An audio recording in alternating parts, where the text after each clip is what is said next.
Hi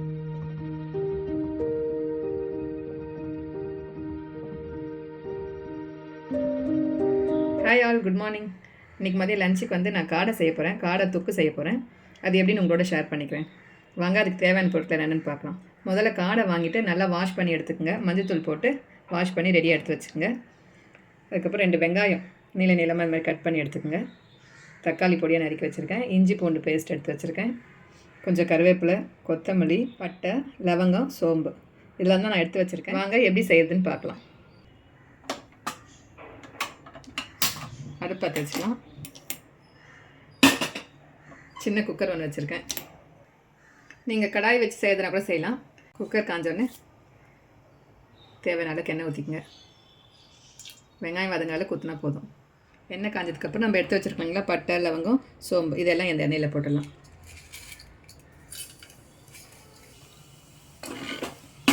சோம்பு பொரிச்சதுக்கப்புறம் நம்ம நறுக்கி வச்ச வெங்காயத்தையும் இதில் சேர்த்துக்கலாம்.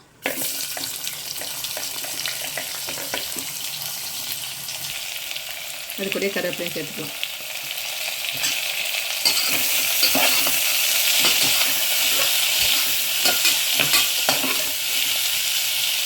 வெங்காயம் வதங்கிறப்ப கொஞ்சம் உப்பு போட்டு வதக்கிங்க.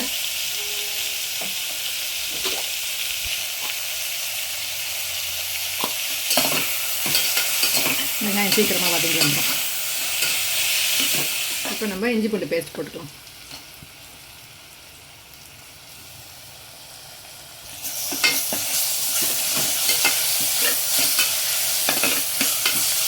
இஞ்சி பூண்டு பேஸ்ட் போட்டதுக்கப்புறம் சிம்மில் வச்சுருங்க, அடி பிடிக்கும். கொஞ்ச நேரம் சிம்மில் வச்சுட்டு வதங்கட்டும். இப்போ இந்த ஸ்டேஜில் நம்ம நறுக்கி வச்ச தக்காளியும் சேர்த்துக்கலாம். தக்காளி போட்டு எல்லாம் ஒன்றா சேர்த்துருங்க. இப்போயும் கொஞ்சம் சால்ட்டு சேர்த்துக்கங்க. உப்பு போட்டு வதக்கிறப்ப நல்லா சீக்கிரமாக வதங்கி வந்துடும். நம்ம 2 முறையாக சேர்த்துருக்கோம். அதுக்கப்புறம் நம்ம காடை போடுறப்போ பார்த்து திட்டமாக போட்டுக்கணும். காடையை வந்து மஞ்சத்தூள் போட்டு நல்லா வாஷ் பண்ணி எடுத்துக்கோங்க. தண்ணி இல்லாமல் எடுத்து வச்சுக்கோங்க. காடையில் வந்து நோய் எதிர்ப்பு சக்தி அதிகமாக இருக்குது. ப்ரோட்டீனும் அதிகமாக இருக்கும் இதில். பசங்களுக்கு நோய் எதிர்ப்பு சக்திக்கு இதை செஞ்சு கொடுக்கலாம். வாரத்தில் 1 நாளோ இல்லை 2 வாரத்துக்கு ஒரு முறையோ செஞ்சு கொடுக்கலாம். இந்த தொக்கு வந்து டேஸ்ட்டாக இருக்கும். பசங்க விரும்பி சாப்பிடுவாங்க. இந்த தொக்கு வந்து சாப்பாட்டில் போட்டு பசங்க சாப்பிட்றப்ப டேஸ்ட்டாக இருக்கும். இல்லை ஒரு ரசம் வச்சுட்டு சைடில் வச்சுணும் சாப்பிட்லாம். ஒரு மிளகா கிளி போட்டு சாம்பார் வச்சுட்டு சைடில் வச்சுணும் சாப்பிட்லாம். டேஸ்ட்டாக இருக்கும். நீங்கள் தண்ணியாக வைக்காதீங்க. தொக்கு மாதிரி செஞ்சால் தான் இது டேஸ்ட்டாக இருக்கும். தக்காளி நல்லா வதங்கிட்டு இப்போ நம்ம வாஷ் பண்ணி வச்ச காடையை வந்து அதில் சேர்த்துக்கலாம்.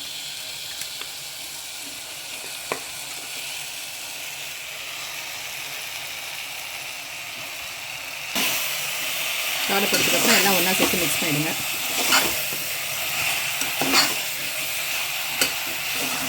மஞ்சள் போட்டு தான் கழுவிருக்கோம். இருந்தாலும் கொஞ்சம் இப்போ நம்ம மஞ்சள் தூள் சேர்த்து தான் நம்ம மிக்ஸ் பண்ணணும்.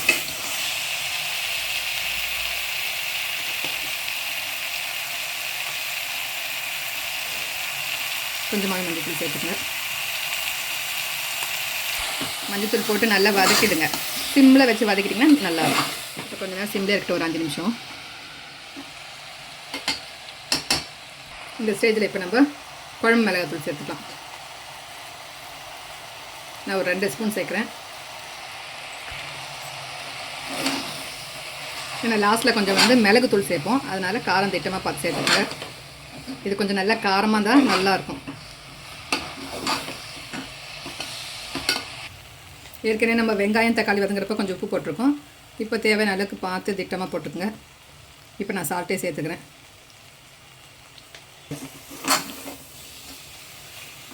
எல்லாம் ஒன்றா சேர்த்து மிக்ஸ் பண்ணி விட்டுருங்க. சிம்மில் ஒரு 5 நிமிஷம் விட்டுருங்க. இந்த மிளகாத்தூள் நெடியெல்லாம் போயிடும். இப்போ நம்ம வந்து கொஞ்சம் தண்ணி சேர்த்தோம். சிக்கன் மாதிரி தான் இதுவும். காடையும் சீக்கிரம் வெந்துடும். ஒரு 1/2 டம்ளர் தண்ணி.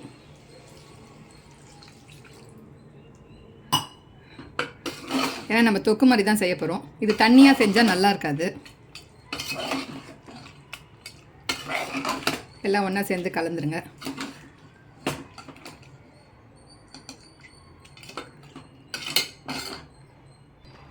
இந்த மாதிரி எல்லாம் ஒன்றா சேர்த்து மிக்ஸ் பண்ணிவிட்டு நம்ம ஊற்றின தண்ணி வந்து கொதித்து வரட்டும். அதெல்லாம் வெயிட் பண்ணுவோம். கொதிக்கிறப்ப நம்ம குக்கரோட மூடி போட்டு விசில் போட்டு ஒரே ஒரு விசில் விட்டு இறக்கிடலாம். தண்ணி கொதிக்கிட்டோம். நம்ம ஊற்றின பார்த்திங்களா ஒரு 1/2 டம்ளர் தண்ணி, அதெல்லாம் இப்போ கொதிக்குது. இப்போ இந்த ஸ்டேஜில் வந்து நம்ம குக்கரோட மூடி போட்டு வெயிட் போட்டுடலாம். போட்டு ஒரே ஒரு விசில் தான், சிக்கன் மாதிரி சீக்கிரமாக வந்துடும். அதனால் ஒரே ஒரு விசில் விட்டு இறக்கிடலாம்.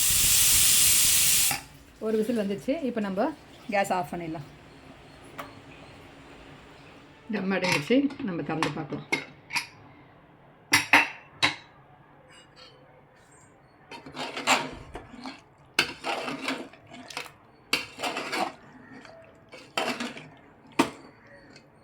இதை விட தண்ணியாக இருந்தால் வந்து நல்லா இருக்காது. இந்த மாதிரி இருந்தால் தான் டேஸ்ட்டாக இருக்கும்.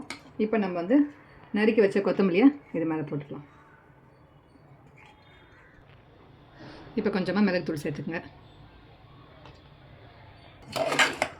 இப்போ எல்லாம் ஒன்றா சேர்த்து மிக்ஸ் பண்ணிவிடுங்க. இது ஒரு ரசம் சாதத்துக்கு கூட வச்சு சாப்பிட்டாலும் டேஸ்ட்டாக இருக்கும். ஒரு மிளகாய் கிள்ளி போட்டு சாம்பார் வச்சாலும் டேஸ்ட்டாக இருக்கும். இது நீங்கள் அப்படியே சாதத்தில் போட்டு, இந்த தொக்கு இருக்குது பார்த்தீங்களா, இந்த தொக்கை அப்படியே பேசஞ்சு சாப்பிட்டாலும் டேஸ்ட்டாக இருக்கும். பசங்க நல்லா விருப்பமாக சாப்பிடுவாங்க. அவ்வளோதான். இதுதான் என் ஸ்டைல் காடை கிரேவி. எப்படி இருக்குன்னு செஞ்சு பார்த்துட்டு எல்லோரும் எனக்கு கமெண்ட் பண்ணுங்கள். மதியம் லஞ்சுக்கு வந்து காடை கிரேவி தான். வாங்க எல்லோரும் சாப்பிடலாம். சுட சுட சாதம் ரெடியாக இருக்குது, காடை கிரேவி ரெடியாக இருக்குது. நான் கொஞ்சம் மிளகு ரசமாக வச்சுருக்கேன். ரசத்து கூட சேர்த்து வச்சு சாப்பிட்டோம்னா டேஸ்ட்டாக இருக்கும்னு சொல்லிட்டு ரசமாக கொஞ்சம் வச்சுருக்கேன். இதுதான் இன்றைக்கி எங்கள் வீட்டில் லஞ்சு. வாங்க சாப்பிட்லாம். இந்த வீடியோ உங்களுக்கு பிடிச்சிருந்தால் லைக் பண்ணுங்கள், கமெண்ட் பண்ணுங்கள், ஷேர் பண்ணுங்கள். மறக்காமல் சப்ஸ்கிரைப் பண்ணி எனக்கு சப்போர்ட் பண்ணுங்கள். தேங்க்யூ.